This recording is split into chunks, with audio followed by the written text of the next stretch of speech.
Saudaraku polisi laut, jadilah manusia manfaat. Ajarkan hukum-hukum laut dasar kepada rakyat Indonesia supaya mereka tidak dibodoh-bodoh. Saudaraku polisi lalu lintas, ajarkan masyarakat supaya kau menjadi polisi yang bermartabat. Saudaraku tentara, ajarkan kecintaan. Itulah sedekahmu kepada rakyat. Assalamualaikum warahmatullahi wabarakatuh.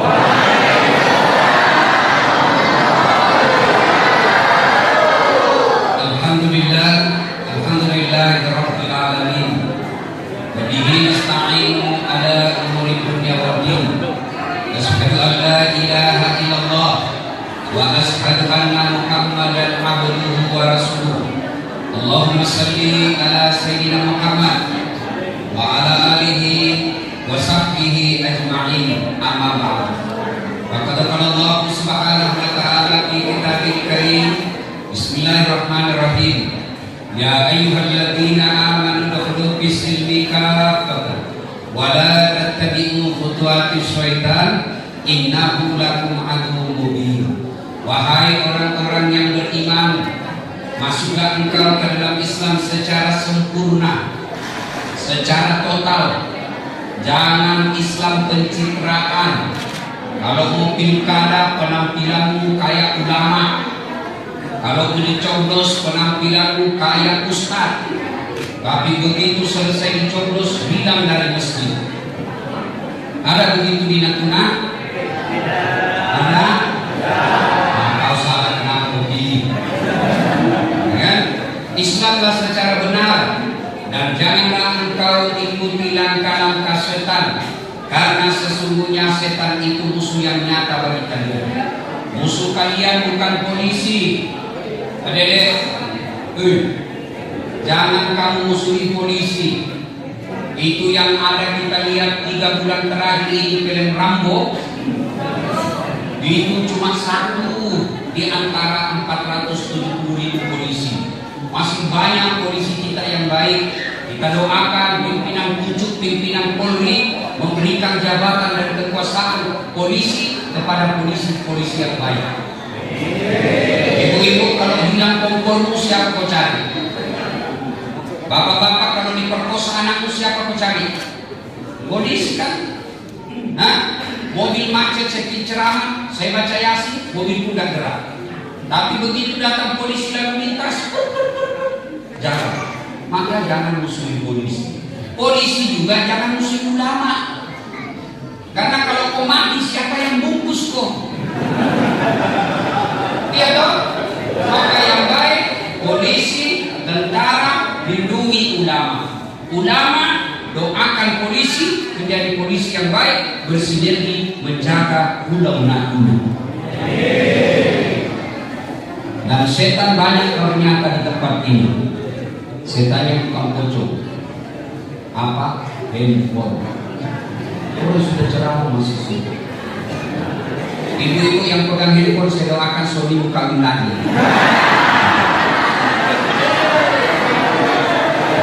Amin. Ibu-ibu yang pegang handphone, saya doakan suamimu kawin lagi. Amin. Kawin itu nanti suamimu. Simpan dulu handphone. Adik-adik jangan usah rekam ya. Dengar saja, insya Allah ini manfaat. Pertama sekali, adik-adik, saya mau tanya, Pak Bupati kasih kamu iPhone 13, mau? Adik-adik remaja mau dikasih handphone? Tapi begitu kau dikasih langsung tuli, mana yang mau? Mana kau pilih tuli dengan handphone? Ada? Untuk apa handphone kalau sudah tuli? Berarti yang mahal bukan handphone, yang mahal bukan jaringan, yang mahal telinga. Allah kasih ke telinga gratis, tidak perlu bayar. Hebatnya lagi telinga bapak sekalian, tempatnya proporsional. Pernahkah tuan-tuan bayangkan bagaimana seandainya telingamu satu di bawah pangkat, satu di bawah ketiak? Ada Ustaz? Kau di mana?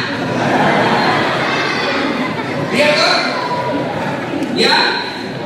Hei. Ada punya HP kameranya 5. Bagus. Mau? Karena begitu dikasih langsung buta. Ayo. Untuk apa lagi kamera kalau aku sudah buta? Berarti yang mahal bukan handphone, yang mahal bukan kamera, yang mahal apa? Mata. Alhamdulillah Allah kasih kau mata gratis. Ada kawan saya dulu ratusan juta duitnya habis sampai ke Singapura hanya untuk bikin air mata palsu. Ada bapak-bapak saudaraku, tahu tidak kenapa matamu tidak pergi ketika begini? Karena ada air mata. Dan itu kawan saya, sudut kiri kanan ada kalau pulang kau lihat bicara kasih gimana tahu, lihat ada lubang di situ. Dan kawan saya ini tertutup itu kering lubangnya. Habis duitnya ratusan juta hanya bikin air mata palsu dan itu pun beri sakit. Kalian gratis. Hebatnya ini matamu dia bisa bedakan mana istri, mana tetangga. Bayangkan kalau ini mata tidak bisa bedakan mana istri, mana tetangga. Tak tukar-tukar istri di pulau. Kenapa ini? Lihat rasanya. Lihat tetangga punya suami. Lihat Pak.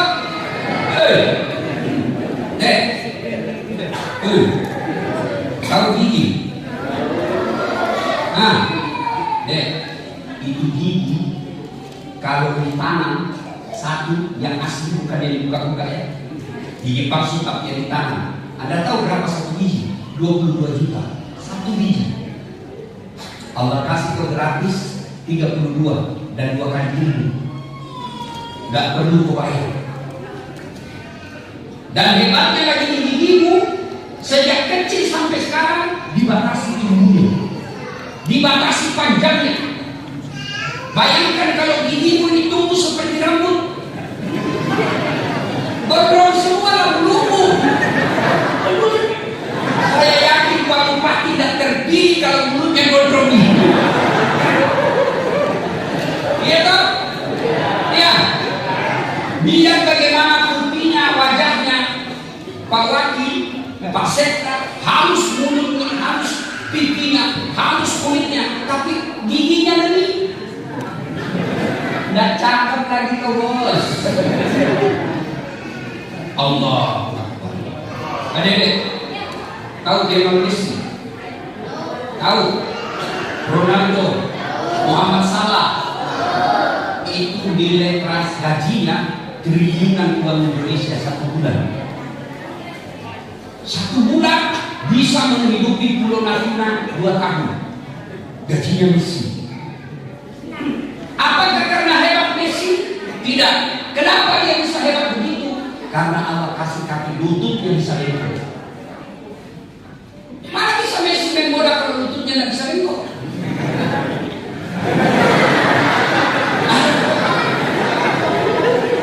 Itulah sebabnya kita mengucapkan Alhamdulillahirabbil alamin. Tuan-tuan, Bapak bayangkan seandainya Bapak tidak bisa tuntut. 2 hari aja Bapak tidak bisa tuntut, dia bersiul, tidak bisa keluar itu angin dalam mulutmu. Allah kasih kita rezeki namanya tuntut. Allah. Itulah sebabnya kita selalu disindir dalam Al-Quran. Fabi ayyi ala'i rabbikuma. Tapi saudara, ada nikmat yang tidak bisa kalian uangkan, yaitu nikmat iman. Biar kau punya sehat, matamu bagus, kakimu bagus, otakmu cerdas, tapi kau tidak punya beriman, tidak tahu sujud kepada Allah, tidak tahu melaksanakan perintah-perintah Allah, kata Allah kalian lebih hina dan binatang. Polisi, tentara, Pak Sekda, Pak Bupati, Wakil Bupati, kalau tidak beriman, kata Allah kalian tidak ada nilainya di hadapan Allah. Mau kemana? Bukan luka sakarat iman semua ini. Ini bupati, ada lambang Garudanya. 2 periode saja bisa. 10 tahun. Biar hebat, dicintai rakyat, masih mau pakai jadi 10 tahun pakai Garudanya. Dibilang orang gila. Sudah lewat jabatannya. Dan yang abadi pengabdian kepada Allah. Adik-adik, tahu kambing? Tahu kambing? Masya Allah, ibu dulu sekarang tidak kakak jual di kambing. Itu kalau ada kambingnya nakal, suka seru temannya. Bilang mamaku, balik ya, tiri pasar, Bugis, jual itu bawa di pasar, sampai pasar, Maji, dia kata beli, dan orang beli, kata ibuku bawa itu dah, potong, direk, diderek, bagi-bagi dia punya. Coba, kambing, nakal, ganggu orang, jual. Tidak ada yang beli, potong, dagingnya jadi sate, tanduknya jadi perhiasan, pipinya jadi sop pipi, lidahnya sop lidah, perutnya jadi coto, kakinya sop kiki, apalagi? Semua dipakai. Kulitnya jadi perhiasan, bahkan pelernya di kampung itu dibakar, digigit enak rasanya.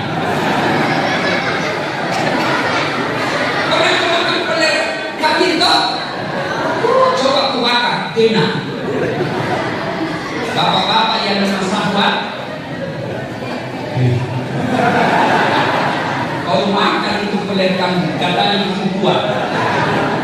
Itu kambing, nakal, jual, tidak ada beli, potong. Kalau ada warga Natuna, ASN, malas masuk, kasar mulutnya, jelek mukanya, bau mulutnya, keteknya busuk, suka ngambil banyak orang, diapain? Siapa mau beli? Ayo, siapa mau beli orang jelek itu? Jual, siapa mau beli? Potong, siapa mau makan pelernya? Iya toh? Iya. Makanya sesungguhnya nilai manusia bukan dari fisiknya, bukan dari jabatannya, bukan dari pangkatnya, karena semua itu sementara. Bupati sementara, wakil bupati sementara, kaya sementara, miskin sementara, muda sementara, populer sementara, ustaz sementara, semua akan mati. Orang kaya mati, orang miskin mati, raja-raja mati, rakyat biasa mati, anak kecil mati kau.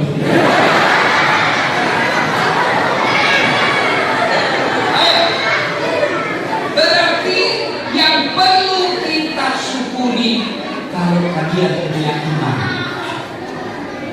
Biarlah hidup kita di pulau terpencil ini, biarlah hidup kita di pulau yang tidak ada molnya ini, biarlah kita hidup di pulau yang terpencil ini, tapi kalian punya iman yang baik.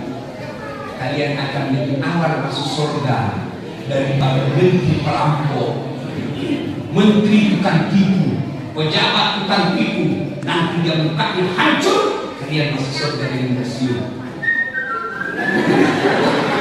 Ini dulu menteri, kenapa mukanya hancur?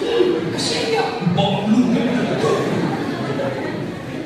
Maka bersyukur kepada Allah dengan mengucapkan Alhamdulillahirabbil alamin. Alhamdulillahirabbil alamin. Dan kalau kalian ucapkan Alhamdulillahirabbil alamin, jangan asal ucap, tapi usahakan dengan telinga dan usaha badan. Itu pasti berbekas. Kalau kau cuma bilang dari dalam, dulu senang, Tangan berapa tapi anakku selamat. Itu dalam hatimu. Tapi ketika kau ucapkan Alhamdulillah Rabbil Alamin dan usap dalam pasti berbekas. Ya, selama kau ucapkan hamdan Alhamdulillah Rabbil Alamin. Kita bersyukur. Jauh, datang Pak Bupati, lengkap dengan wakilnya, lengkap juga dengan sekretanya, dan yang dipanggil ceramah dasar lagi. Karena cintaku kepada kalian sebenarnya saya sakit. Sejak tanggal 28 saya keluar rumah, sampai sekarang belum pulang-pulang. Saya sudah bilang sama protokol saya tidak bisa terima acara yang siang, saya cuma maunya malam. Tapi begitu saya sampai bandara dan dia ngomong langsung saya bawa ke sini. Apa itu? Pikir-pikir juga menganiaya Ustaz. Tapi sudah saya sangka baik saja begitu maunya orang dengan ceramah saya. Sampai guru saya berkata gini Pak Bupati, karena cintanya umat kepada Anda, cinta itu yang bisa membuatmu mati di jalan, kecapean dan kelelahan. Istri saya sampai kesepian tahu. Kalau dia marah, kenapa sih Ustaz jalan terus? Upel aja dia, upel baru kubisi. Yang mana engkau putih? Bukannya aku sengaja. Kau dan si dua hati terpaksa aku harus begini. Ini sahabat tua. Teruslah bersyukur. Adik-adik, apa enaknya tinggal di kampung seperti ini, pelosok seperti ini, pulau kecil seperti ini. Enaknya kalian lebih jauh dari dosa. Kalau kami yang tinggal di kota, Masya Allah, baru keluar 10 meter dosa sudah di jalan berkeliaran. Itu cewek-cewek yang seksi. Baru 10 meter jalan, sebelah kanan ketek, sebelah kiri dada, di depan kita paha, pusat. Terus itu mata. Masa saya mau keluar rumah begini? Nanti seorang beda. Kalau kalian di sini, alhamdulillah saya bilang sama Pak Bupati tadi, saya jadi teringat zamannya Pak Harto. Disambut kita, gadis-gadis Melayu, cowok-cowok Melayu yang masih polos. Alhamdulillah. Itu di Makassar, di kota Jakarta. Roknya sempit, bajunya sempit, kelihatan dadanya, yang di atas turun ke bawah, yang ke bawah di jadi mahasiswa, kenapa kuliah Ustaz? Ya pasti dilihat. Tidak dilihat dosa, tidak dilihat barang bagus. Kalau kalian di sini, di pelosok ini, alhamdulillah matamu terpelihara. Iya toh? Maka ucapkan Alhamdulillah Rabbil Alamin. Dua, Tadi Qari membaca Yarfa'illahu alladhina amanu minkum walladhina utul ilma darajat.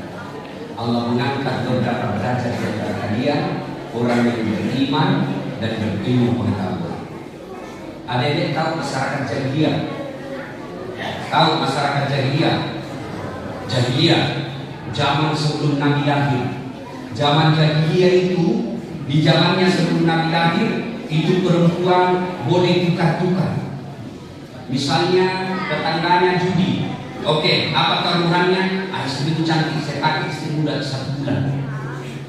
Itu tahu perempuan ada di zaman jahiliyah. Bahkan perempuan dianggap baik. Kalau lahir perempuan bayi perempuan dikubur hidup-hidup. Sana waktu itu zaman jahiliyah, judi dianggap kebiasaan. Mabok-mabok dianggap tradisi. Tidak ada nilainya manusia. Maka turun perubahan peradaban, dihadirkan Nabi. Apa yang Allah turunkan untuk memperbaiki jahiliyah ini? Apa yang Allah turunkan? Pertama Allah perintahkan apa? Iqra, baca. Berarti kalau mau memajukan agama ini, tolong perhatikan pendidikan. Pak Bupati, Wakil Bupati, wasekda, biarlah mungkin sumber daya alam kita kayak di laut, tapi itu pun dipotong. Kita tidak diberi kekuasaan, tapi pelihara adik-adik saya yang kecil-kecil. Saya yakin otak-otak mereka ini cerdas. Tinggal bagaimana diarahkan. Saya pernah rasakan menjadi anak kampung. Pernah nih. Oh, saya sekolah di Makassar 16 tahun, saya berdarah-darah otak saya. Berdarah-darah otak saya cari uang. Berdarah-darah otak saya belajar. Bayangkan dua universitas saya terpatin kuliah. Bapak saya cuma bilang sama bapak saya, nggak usah carikan saya pembeli buku, nggak usah carikan saya pembeli baju, cukup jamu beras, selebihnya saya cari. Saya pernah rasakan semua itu, tapi saya giat menuntut diri, belajar dan belajar. Akhirnya sekarang alhamdulillah bisa menasihati presiden, bisa menasihati panglima, bisa menasihati Kapolri. Penonton saya sekarang di YouTube paling banyak di Indonesia, 260 juta lebih. Allah. Ya, maka kalian belajar. Kalau sore berenang sudah, tapi malam saatnya kalian belajar. Mau masuk otakmu, kau paham atau tidak, baca bukumu. Itu prinsip bapak saya dulu. Baca bukumu. Kalau kau baca 10 lembar, masa tidak ada tinggal biar setengah lembar. Baca. Kau mengerti atau tidak, baca. Kalau kau tidak baca bukumu, pasti kau tidak mengerti. Tapi kalau kau baca dan berdoa, ya Allah, bukakan pintu pikiranku, bukakan pintu pemahamanku, mudahkan saya belajar supaya saya bisa melihat orang tuaku, mengangkat harkat dan martabat keluarga saya. Masa Allah tidak memberikan doa? Cuma yang jadi masalah, kamu sudah dibimbing terluar, sumber daya alammu terbatas, kamu malas lagi belajar. Akhirnya apa? Ya kita tetap terbelakang. Maka belajar dari sekali. Ali bin Abi Thalib pernah ditanya, ya Ali, kalau kau disodorkan antara harta dengan ilmu, kau pilih mana? Pilih mana? Adik-adik, kalau kau dikasih antara handphone dengan buku, pilih mana? Pencitraan. Sebenarnya juga bohong ya. Ali pilih ilmu. Kenapa? Ada 3 kelebihan ilmu banding harta. Maka adik sekalian belajar. Tidak mungkin adik-adik saya ini belajar kalau bapaknya tidak ilmu. Pak, saya rasakan itu. Saya lihat dengan kepala saya sendiri. Ibu bapak saya Gina. Tapi saya selalu belajar. Kalau di kampung, jangan orang lain, keluarga sendiri yang menghina kita, Pak. Kalau kita tidak ada harapan. Sekolah. Sekarang yang pernah menghina orang tua saya, yang pernah melecehkan orang tua saya, kalau Ramadan saya kasih salam. Maka belajar kalian. Dan ini di depan kita ini pasti pensiun. Siapa yang ganti? Kalian. Tapi tidak mungkin kalian bisa ganti kalau kau goblok. Bede-bede. Goblok.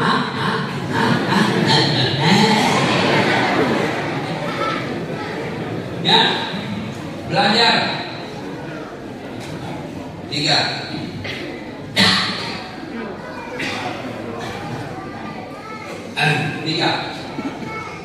Iman, ilmu, yang paling penting Nabi ditanya, ya Rasulullah, untuk apa kau diutus ke muka bumi ini? Liutammimal makarimal akhlak, memperbaiki akhlak manusia. Biar kamu cerdas, punya pangkat, kaya, bagus sholatmu, tapi kasar mulutmu, Allah tidak senang. Nabi tanya, ya Rasulullah, siapa orang baik? Apakah yang sholatnya bagus? Apakah berjamaahnya tiap 5 waktu di masjid? Apakah Senin Kamisnya lancar? Tahajudnya tiap malam? Bukan itu saja. Biar baik ibadahnya, tapi sama tetangganya tidak senang. Depan rumahnya bertengkar, samping kanannya bertengkar, sebelah kirinya bertengkar, belakang rumahnya bertengkar. Kalian bukan orang mulia di sisi Allah, meskipun kita tidak. Lalu siapa orang baik kata Nabi? Khairun nas anfa'uhum linnas, sebaik-baik manusia di antara kalian yang paling banyak manfaatnya bagi kalian. Saudaraku Islam, jadilah manusia manfaat. Ajarkan hukum-hukum laut dasar kepada rakyat Indonesia supaya mereka tidak dibodoh-bodoh. Saudaraku polisi dan lintas, ajarkan masyarakat supaya kau menjadi polisi yang bermartabat. Saudaraku tentara, ajarkan kecintaan. Itulah sedekahmu kepada rakyat. Sedekah saya adalah ilmu. Sedekahnya ini pejabat bikin perda yang membuat masyarakat gampang cari kerja, yang membuat masyarakat gampang cari nafkah. Itu tugasnya. Anggota DPR bikin perda. Jangan kepentingan partai politik, tapi kepentingan rakyat banyak. Maka kau anggota DPR di dunia, insya Allah anggota DPR dia. Pernah dengar anggota DPR dia bilang cerita masukkan penghafal Quran surga. Tiba-tiba dalam surga diletik, kenapa banyak dewan di sini? Dari kampung banyak kita di penjara. Dia berprotes sama mereka. Kenapa banyak mereka dewan di sini? Dan di negara saya banyak ditangkap. Kata mereka, besok libur, dia cuma reses. Sebentar lagi balik ke tempat. Salatullah, salatullah ala Rasulillah. Salatullah, salamullah ala Yasin Habibillah. Tuan-tuan, bapak-bapak, ya sudah terlanjur, tidak mungkin bapak jadi insinyur, tidak mungkin bapak jadi dokter. Maka muliakan diri dengan apa? Memperbaiki akhlak, tutur kata yang baik, senyum. Nabi itu Pak, Masya Allah, sampai Allah kagum kepada akhlak Nabi. Tahu akhlaknya Nabi? Kalau ketemu orang, dia dengan jabat tangan. Dan kalau jabat tangan, dia pandang matanya sahabat lalu sambung. Tidak ada sampai jabat tangan pakai handphone. Kita kadang-kadang jabat tangan sama teman tidak lihat dia. Oh iya. Sudah dia lihat matanya lalu senyum. Hebatnya lagi Nabi tidak pernah dulu dia lepas tangannya. Dia tunggu sahabat selesai dan dia lepas. Masya Allah. Nabi, orang datang kepada beliau bahkan mau membunuh sekalipun, keluar dan pisah dengan Nabi malah susah. Begitu akhlaknya Rasul. Senyumnya baik, tutur katanya baik, apalagi kepada istrinya. Kalian tidak usah dulu berharap masuk surga kalau tetanggamu semua tidak senang kamu. Apa dulu zaman Inggris? Nabi bertanya, saudara-saudara sekalian, kau tahu siapa yang bangkrut di akhirat kelak? Kamu tahu tidak siapa yang bangkrut di akhirat kelak? Yang tidak sholat, yang tidak puasa, yang tidak zakat, yang tidak haji. Kata Nabi tidak. Dia bayar zakat, dia haji, dia sholat, dia puasa. Lalu siapa yang bangkrut ya Rasul? Kata Nabi, Jalsu wa khati'ur rahim, tetangga yang jahat sama tetangganya dan dia memutuskan tali persaudaraan. Jangan sampai bapak selalu berjamaah di masjid, tapi tetanggamu merasa tidak ada kebahagiaan kalau kau ada di sini. Nabi hadir untuk memperbaiki akhlak. Kalau kau tidak bisa sedekah sama tetanggamu duit, sedekahlah dengan apa? Tutur kata yang lembut. Kau tidak bisa kasih sedekah tetanggamu duit, sedekahlah dengan doa. Kalau kau tidak bisa doa tetanggamu pun doa, kau tidak mau, jangan mengganggu tetanggamu. Maka kalau ini diamalkan, insya Allah salatnya baik, akhlaknya baik, ibadahnya baik, Allah nanti kami kita dasar tadkhulul jannati bisalam. Silahkan kau masuk surga, surga dunia, surga akhir. Ibu bapak saudara-saudara sekalian, inilah tausiah kita pada taklim kita kali ini. Mudah-mudahan ada manfaat. Terima kasih atas undangannya Pak Bupati dan Wakil Bupati. Luar biasa Pak Bupati ini. Sepanjang jalan saya melihat pribadinya Pak Bupati ini bersahabat. Orang muda bilang welcome. Ya, bagus. Wakilnya juga bagus. Ada orang belum dilantik, banyak itu Pak Kabupaten belum dilantik, bupati dengan wakilnya sudah tidak baik. Iya toh, banyak begitu kan? Nah, karena wakil beliau, wakil bupati tahu diri saya wakil. Yang jadi bertengkar kalau wakil merasa bupati. Bertengkar itu. Ya, maka ini contoh keteladanan dalam dunia politik. Semua ini sementara saja. Wa mal hayatud dunya illa mata'ul ghurur. Dunia ini canda, tipu daya saja. Jangan sampai kita tertipu dan terabaikan. Demikian, mudah-mudahan ada manfaat. Lebih dan kurangnya mohon dimaafkan. Usikum wa nafsi bi taqwallah. Assalamualaikum warahmatullahi wabarakatuh.